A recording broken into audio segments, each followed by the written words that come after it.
Hola, ¿qué tal? Este es su programa Monseñor Romero y la misión del Evangelio. Es martes 21 de febrero.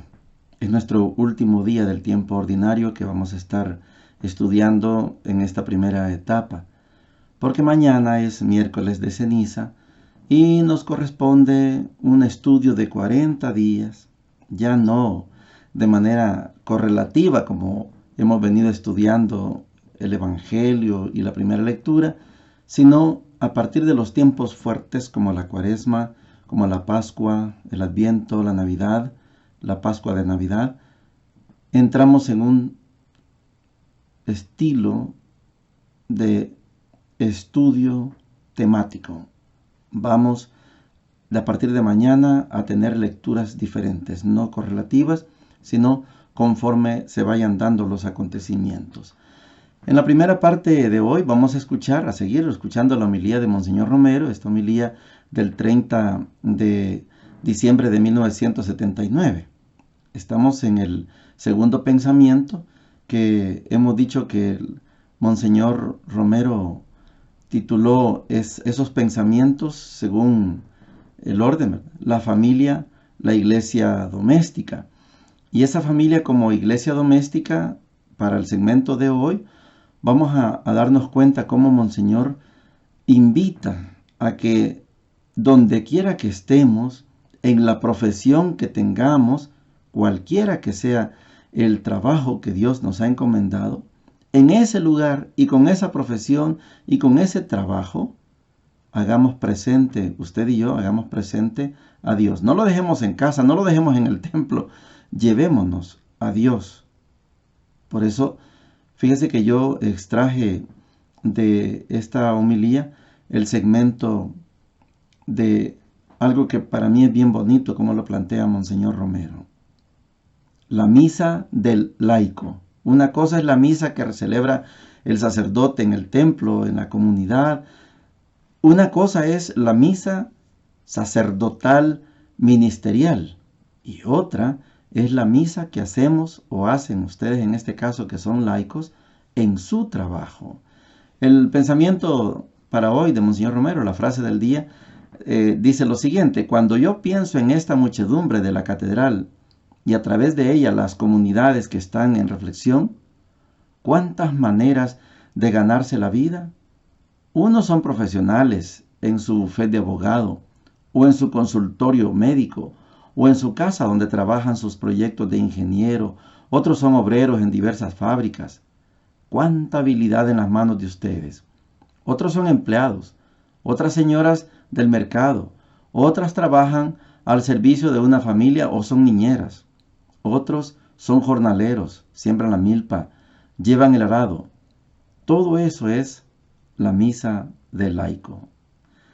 Es maravilloso, le decía, cómo Monseñor tiene esta habilidad de poner un concepto que no cualquiera lo pone. Todo puede concentrarse en la Santa Misa, sí. ¿Y la misa del laico? ¿Y la otra misa? Mientras más alejamos a Dios, menos transformamos nuestra realidad.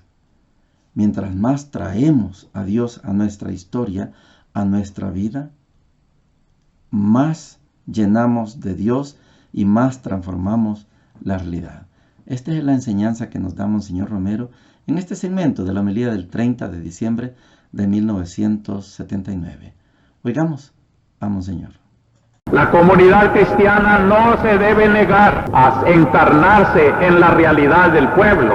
Al contrario, no sería buen cristiano el que no vive la realidad de su país, pero sepa vivirla desde su fe y desde su fe, perteneciendo a esta familia sacra, amada de mi amado, con todos los que no son elegidos, mis sacros, mi amados de Dios, tal vez enemigos de Dios, tal vez ateos, pero no pierdas tu fe.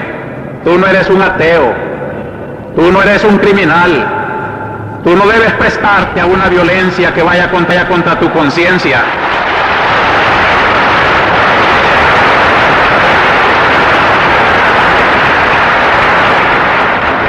Yo creo, hermanos, que en esto está precisamente el conflicto de nuestro país.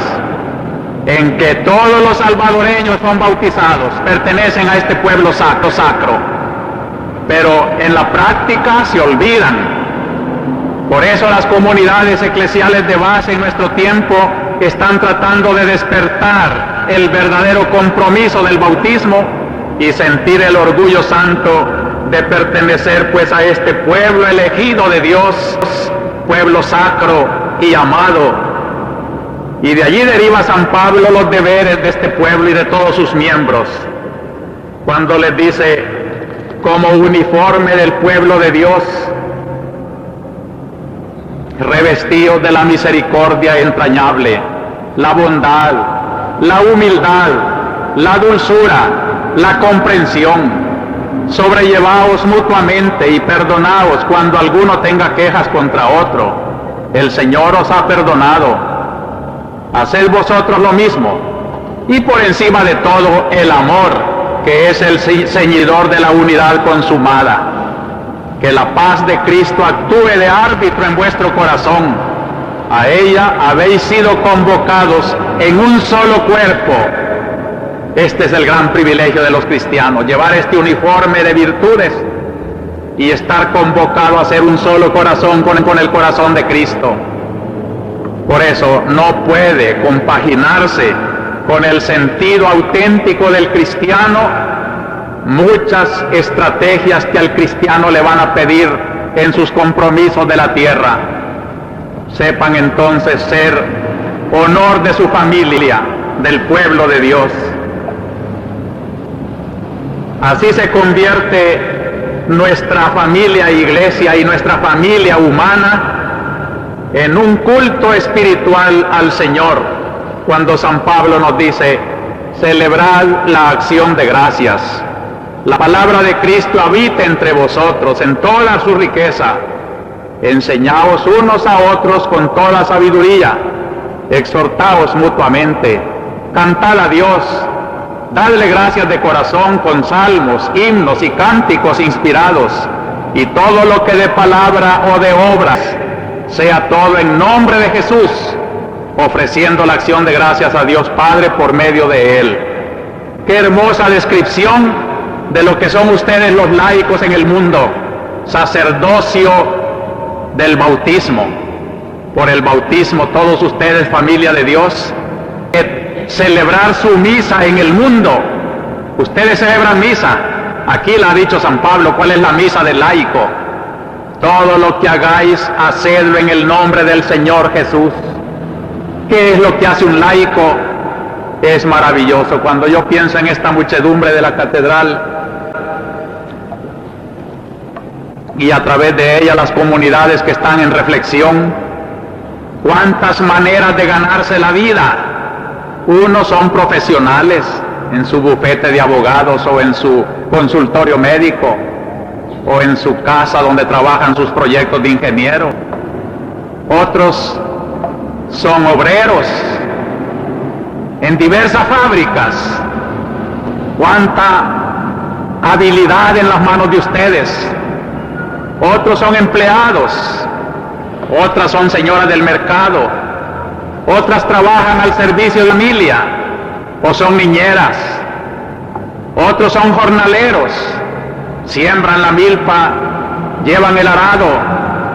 Todo eso es la misa del laico.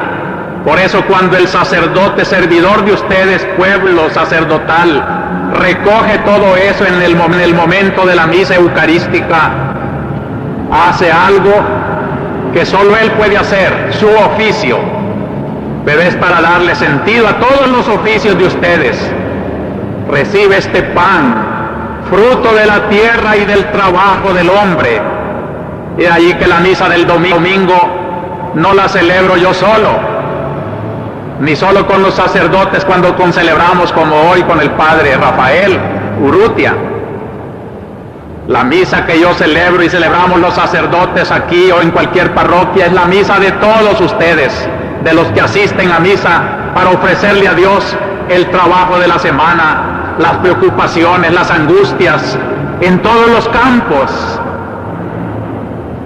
Por eso es grande la responsabilidad del sacerdote para poder hacer de este momento tan sagrado, la verdadera misa de los laicos, el verdadero culto del pueblo de Dios. En el documento de Puebla se resume todo lo que les estoy diciendo en este pensamiento cuando habla de la familia.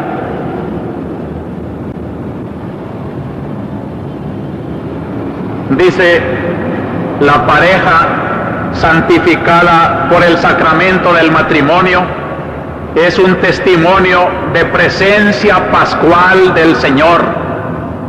Es decir, ya no es simplemente el matrimonio del Antiguo Testamento, es el matrimonio de dos bautizados que llevan la marca de la Pascua, la muerte y la resurrección de Cristo. Donde quiera que hay un matrimonio de cristianos, hay un testimonio de la presencia pascual del Señor. La familia cristiana cultiva amor y de servicio, espíritu de amor y de servicio. Es lo que hace felices a las verdaderas familias cristianas. 4 relaciones fundamentales de la persona encuentran su pleno desarrollo en la vida de familia: paternidad, filiación, hermandad, nupcialidad. O sea, relación de padre a hijo, paternidad. Relación de hijo o hija a padre y madre, relación de filiación.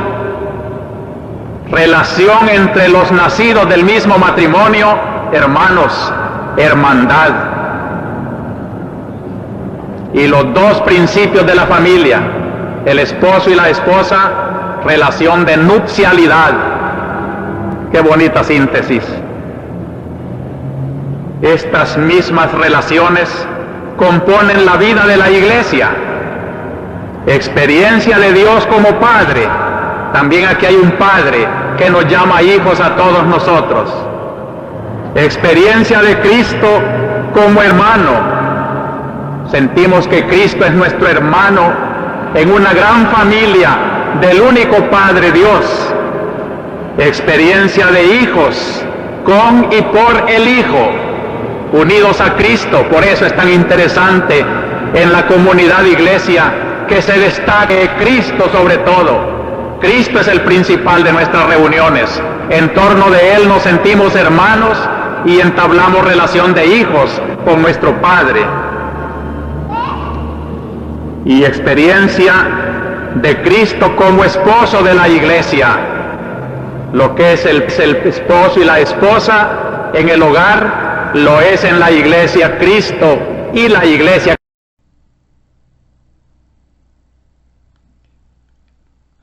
Continuamos con su programa Monseñor Romero y la misión del Evangelio en este martes 21 de febrero. Ya escuchamos a Monseñor. Qué bonito cómo plantea Monseñor Romero el tema de la familia. Como si Dios es familia, bueno, entonces quiere que nuestras familias sean la imagen de ese Dios, no solamente la persona. No, quiere que la familia sea imagen de Dios. Y me encantó también la figura de la misa del laico. Hay 2 misas.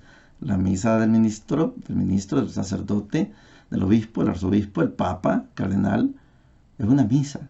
Y la misa nuestra es el quehacer. Yo vendo plátanos en el mercado Dueña. Bueno, esa será mi misa. Esa será mi misa. El de saludar al cliente, el desearle que Dios le bendiga, etcétera. Escucharle. A veces llegan a contarme algunas de sus historias. La gente que se va enterando que yo soy sacerdote, toman ese grado de confianza. En esta segunda parte vamos a las lecturas. Es la última lectura que vamos a hacer ya del correlativo, les explicaba, porque a partir de mañana empieza una lectura temática. Ayer y ahora nos corresponde estudiar el libro del Eclesiástico. En el capítulo 1 leímos ayer y hoy vamos al capítulo 2, versículos del 1 al 13.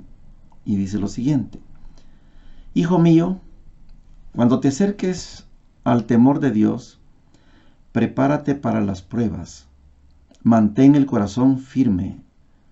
Sé valiente, No te asustes en el momento de la prueba. Pégate a Él. No lo abandones. Y al final serás enaltecido. Acepta cuanto te suceda. Aguanta enfermedad y pobreza, porque el oro se acrisola en el fuego, y el hombre que Dios ama en el horno de la pobreza. Confía en Dios, que Él te ayudará. Espera en Él, y te allanará el camino.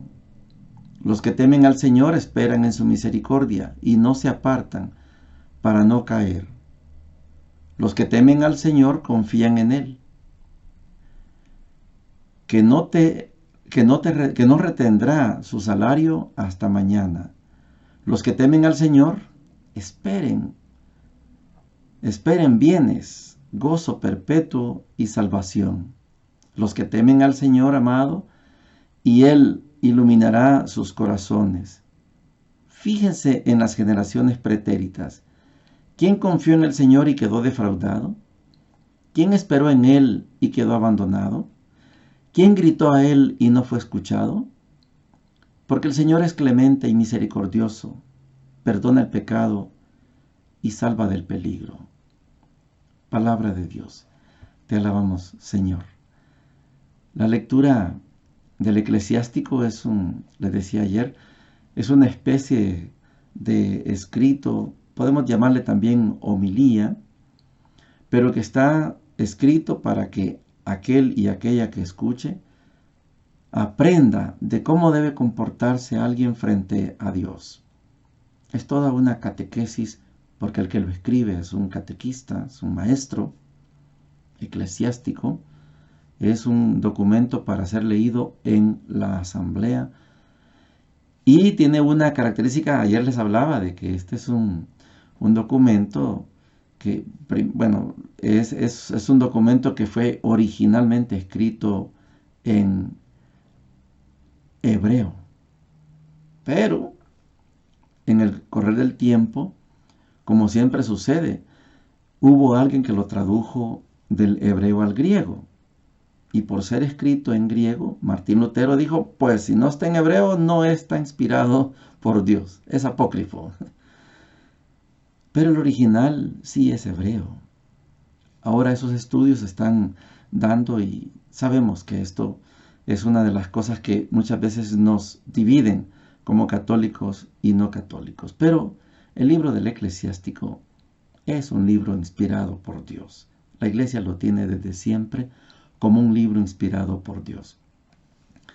El Eclesiástico que estamos leyendo ahora revela algo que tal vez ayer yo no dije sobre la introducción de este libro del Eclesiástico, y es que el libro del Eclesiástico no tiene una visión del futuro como otros libros, como Isaías, por ejemplo. El libro del Eclesiástico piensa solamente en el momento actual. Si te comportas de esta manera, Dios te socorrerá, pero en la vida actual. ¿Quién de tus antepasados, habiendo confiado en Dios, quedó defraudado? ¿Quién? Los que quedaron defraudados son los que se portaron mal, los infieles. Tanto que les decía el profeta, conviértanse a Dios. Y ellos no hacían caso. Bueno, esos están defraudados. Pero el que fue fiel, Eclesiástico está hablando del tiempo presente. ¿Quién de los que fueron fieles salieron defraudados ante Dios? Ninguno. Este es el libro del Eclesiástico. Y como ahora lo vamos a poner en pausa porque viene el tiempo de las lecturas que ya no son correlativas, sino que son temáticas, vendrá el momento en que retomaremos la lectura del libro del Eclesiástico. El Evangelio de hoy también, que aquí termina el orden correlativo, lo vamos a retomar hasta que pase la Pascua. Está en Marcos capítulo 9 del 30 al 37 y dice lo siguiente: desde ahí fueron recorriendo Galilea y no quería que nadie lo supiera. A los discípulos les explicaba: el Hijo del Hombre va a ser entregado en manos de hombres que le darán muerte después de morir. Al cabo de 3 días resucitará. Ellos, aunque no entendían el asunto, no se atrevían a preguntarle. Llegaron a Cafarnaúm y ya en casa les preguntó: ¿de qué hablaban por el camino? Se quedaron callados porque en el camino habían estado discutiendo quién era el más importante. Se sentó, llamó a los 12 y les dijo: el que quiera ser el primero, que se haga el último y el servidor de todos. Después llamó a un niño, lo colocó en medio de ellos, lo acarició y les dijo: quien reciba a uno de estos niños en mi nombre, a mí me recibe. Quien me recibe a mí, no es a mí a quien recibe, sino al que me envió. Palabra del Señor. Gloria y honor a ti, Señor Jesús. Fíjense que me encanta la presentación que hace Marcos. Primero, esto se le llama el anuncio por segunda vez, o la segunda vez que Jesús anuncia su pasión. El Hijo del Hombre va a ser entregado, pero va a resucitar. Y esto Jesús le da un tinte en algo que se llama el secreto mesiánico. No quiere que nadie lo sepa. Y cuando en la segunda parte en la segunda perícopa, cuando él descubre que están hablando de quién es el más importante en Marcos, ya vamos a ver Mateo y Lucas, ¿de qué hablaban por el camino? Ellos quedaron callados porque venían discutiendo quién era el más importante. Fíjese que aquí en Marcos hay una distinción que a mí me gusta mucho hacerla notar. Hay algo que se llama el movimiento de Jesús. Antes que naciera la iglesia existió el movimiento de Jesús. Aquí no podemos decir que ya está fundada la iglesia. Hay algo que se llama el movimiento de Jesús. Pablo Richard nos lo enseñó. Ese movimiento de Jesús tiene al menos 3 círculos concéntricos. El círculo íntimo, los 12. Otro círculo un poco más amplio, los 12 más algunas mujeres y otros más. Y el gran círculo, la muchedumbre que lo seguía. Fíjese que en Marcos, qué bonito, que Jesús dice, se sentó, llamó a los 12 y les dijo: el que quiera ser el primero, que se haga el último y el servidor de todos. Muy bien. Pero llamó a los 12. Quiero que vayamos a Mateo y notemos la diferencia. Mateo 18, del 1 al 5 vamos a leer. En aquel tiempo, los discípulos se acercaron a Jesús y le preguntaron: ¿quién es el más grande en el reino de los cielos? Él llamó a un niño, lo colocó en medio de ellos y dijo: les aseguro que si no se convierten y se hacen como los niños, no entrarán en el reino de los cielos. El que se haga pequeño como este niño, ese es el más grande en el reino de los cielos. Y el que reciba en mi nombre a uno de estos niños, a mí me recibe. Compárelo. Aquí los discípulos le preguntan, los discípulos, y hay que distinguir, por eso les quería decir lo de Marcos. Marcos escoge a los 12. Los 12 no son discípulos, los 12 son apóstoles. Discípulo es el que está siguiendo a Jesús, pero de esos que siguen a Jesús, Jesús escoge a 12. Esos 12 escogidos son apóstoles porque Él los envía.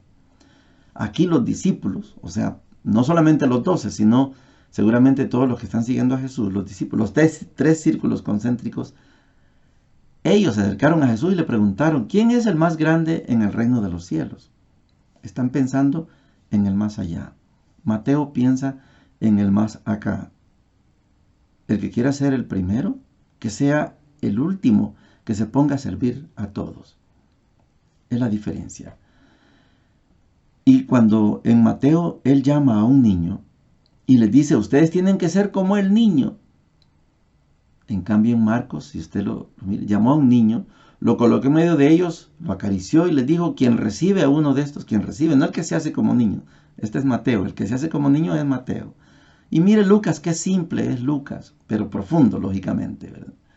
Lucas 9, 46 al 48 dice: surgió una discusión entre ellos. ¿Entre quiénes, verdad? Sobre quién era el más grande. No especifica quiénes están discutiendo. Jesús, sabiendo lo que pensaban, acercó a un niño, lo colocó junto a sí y les dijo: quien recibe a este niño en mi nombre, a mí me recibe, y quien me recibe a mí, recibe al que me envió. El más pequeño de todos ustedes es el mayor. Mire qué simple Lucas. Pero aquí hay algo profundo en Lucas, porque Lucas es el evangelio de la misericordia. Lucas es el evangelio que le podemos llamar así el evangelio de los pobres. Muy bien. Y Lucas tiene una característica. Acercó un niño, lo colocó junto a sí y les dijo: quien recibe a este, no el que se hace como un niño, no el que recibe a un niño, el que recibe a este en mi nombre, a este niño. Esas son palabras fuertes de parte de Lucas, porque es bien concreto Lucas. El que recibe a este niño, a mí me recibe. Y luego copia de Mateo: el que me recibe a mí, recibe al que me envió. El más pequeño de todos ustedes, ese es el mayor. Pero no en el reino de los cielos. Aquí la lógica de Lucas es: surge una discusión entre ellos sobre quién era el más grande. No dicen el reino de los cielos como en Mateo. No. Tampoco se mete en el tema de quién es el más importante, ¿verdad? Cuando llegan a Cafarnaúm, ¿de qué hablaban por el camino?, les preguntó según Marcos. Quedaron callados porque en el camino habían estado discutiendo quién era el más importante. No el más grande en el reino de los cielos. Bueno, vamos a concluir. Recuerde que nosotros estamos en este programa con un par de finalidades tres finalidades, ¿verdad?, que yo espero que poco a poco lo vayamos asimilando. La primera es que no somos proselitistas. Segundo, no somos fundamentalistas. Y tercero, no somos pro-Israel. Son tres características de este programa. Y cuando yo les hago la sinopsis, Mateo, Marcos y Lucas, lo estoy haciendo con la intención para que vea que no se puede decir que lo que está escrito así es. Eso es fundamentalismo. Porque si no, usted me va a decir: bueno, ¿qué dijo Jesús? ¿De qué hablaba Jesús? Yo me siento y le escucho. ¿Qué hablaba Jesús? ¿Quién es el más importante en el reino de los cielos? ¿Quién es el más grande en el reino de los cielos? No. ¿O quién es el más importante? Ese es Marcos. ¿Y Lucas? Lucas solamente habla quién es el más grande. ¿Dónde? A saber. Por eso no hay un solo texto. Usted y yo tenemos que hacer, sí, nuestro propio texto. Eso se llama conclusión. Y usted tiene que sacar su conclusión. Yo saco mi conclusión. Está claro que Jesús, la intención fundamental de este texto, de estas perícopas que hemos leído, tanto Mateo, Marcos o Lucas, la intención es que no podemos seguir con el esquema del Antiguo Testamento. Ya estudiamos la transfiguración. Con la transfiguración terminó el Antiguo Testamento y comenzó el Nuevo Testamento. Y en el Nuevo Testamento, si usted no se pone, si yo no me pongo a servir a los demás, no he llegado al cristianismo. Sigo en el Antiguo Testamento.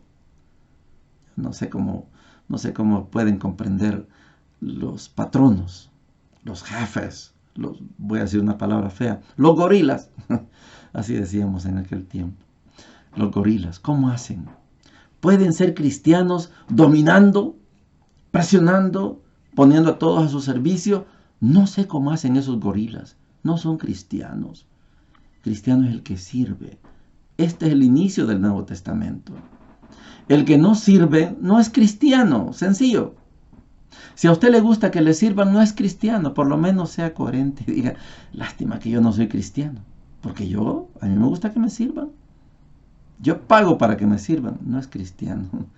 Cuando usted se pone a servir a los demás, entonces sí, ya llegó el cristianismo a usted. Es bonito estudiar la Sagrada Escritura de esta manera. Yo recibo mensajes y se los agradezco. En el canal de YouTube llegan mensajes felicitando y también haciendo algunas preguntas. Interesante. Para eso es este programa. Usted aprende y yo también aprendo. No solo usted, yo también estoy aprendiendo. Bendiciones para todos y para todas.